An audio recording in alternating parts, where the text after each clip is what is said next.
Welcome back to my virtual art room. I have a question for you.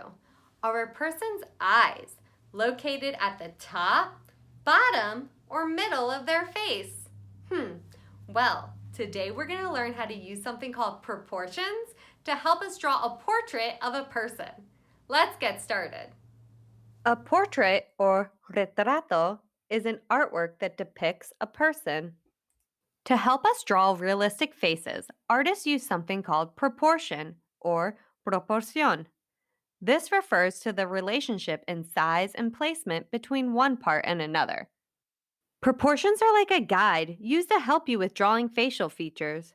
Before we get started, you're going to need a pencil, eraser, and a sheet of paper. You can press pause during this video and draw along with me. We're first going to draw the head, la cabeza. What shape is a head? Yep, it's an oval.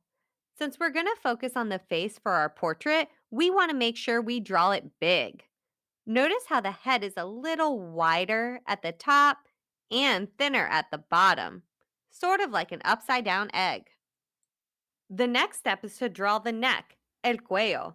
Make sure your neck is slightly more narrow than your head, but don't make it too thin. You don't want it to look like a lollipop. Next, we have the shoulders, los hombros. What is wider, your shoulders or your head? Correct, your shoulders are wider than your head. Now we're ready to draw our facial features. Let's start with our eyes, los ojos. Our eyes are located halfway between the top of our head and the bottom of our chin. You can draw a horizontal line in the middle to help guide you. I'm also going to draw a vertical line in the center. Faces are symmetrical, meaning they are the same on both sides. So I'm going to lightly draw a vertical line to help maintain symmetry. You can use a ruler to help you. Now we're ready to draw our eyes. Eyes are sort of shaped like almonds or footballs. Try to keep both of your eyes the same size. The space between your eyes should also be about the same. Finally, we're going to draw our iris, which is the colored circle in our eyes. Notice how the iris should touch the top and bottom of your outer eye shape. Then we have the eyebrows, las cejas. Notice how your eyebrows are wider than your eyes.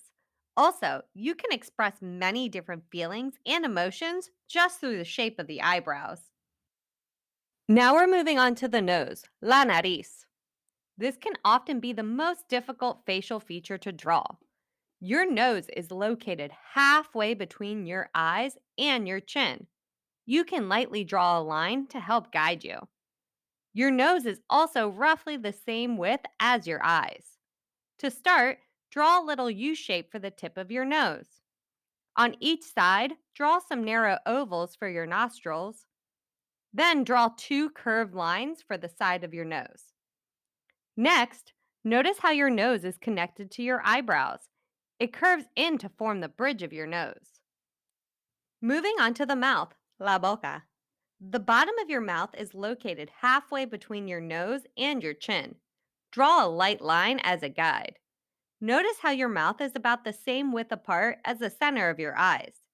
To draw your mouth, you need to draw your lips. Start off by drawing a curved line. This will be part of your bottom lip. Then draw another curved line connecting the two. Now you have your bottom lip. It sort of looks like a banana. Your top lip has a little dip in the middle. Start off by drawing a small V shape. Then use curved lines to connect it to the end of your lips. I'm going to draw my person smiling, so I'm going to add another line to form my top lip, leaving some space in the middle for my teeth. You can choose any expression for your portrait, and you can always make changes later. Now we have our ears, las orejas. The top of your ears start at about eye level and the bottom end around your nose. You can draw a thin oval shape for your ears. And there you have it. You've used proportions to draw a face. Now it's time to add details to our portraits. Keep in mind that these proportions are just a guideline. All of our faces are different and unique. We need to make adjustments to transform our drawings into portraits. Now, let's see some examples of how we can add details to our portraits. Frida Kahlo is a Mexican painter who is well known for her self portraits. A self portrait is when you create a work of art of yourself. If you create a self portrait, you can use a mirror to help you.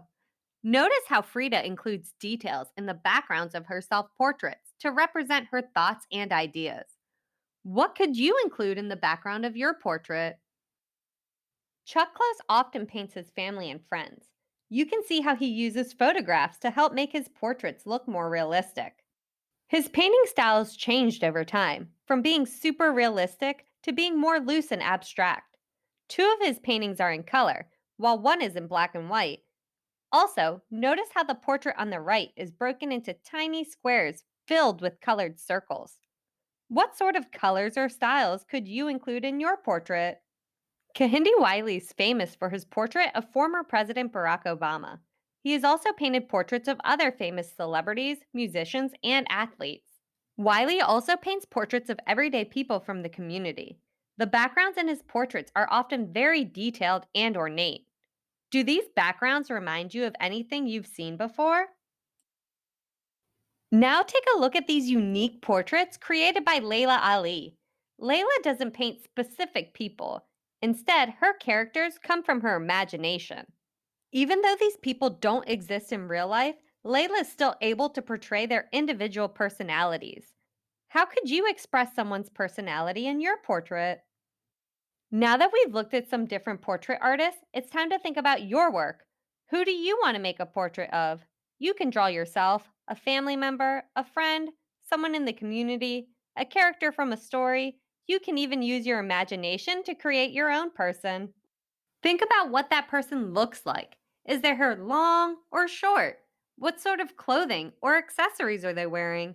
You can even go back and edit some of the facial features. All of these details are important.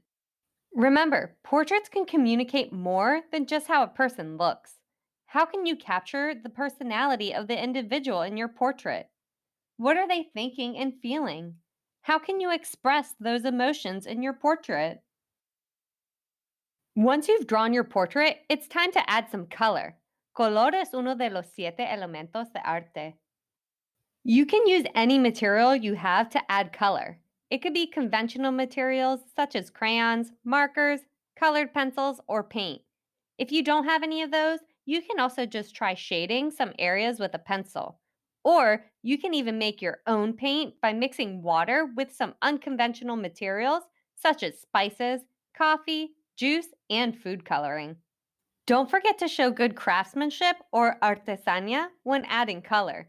Stay inside your shapes and color them in completely. Remember to take your time and do your best work. So now's your chance to get creative. I suggest you first use proportions to draw your portrait, then add all of your details, maybe even include a background, and finally add your color at the end. Well, I hope you enjoyed learning how you can use proportions to draw a person, and I can't wait to see who you decide to draw. Until next time, keep creating. Bye.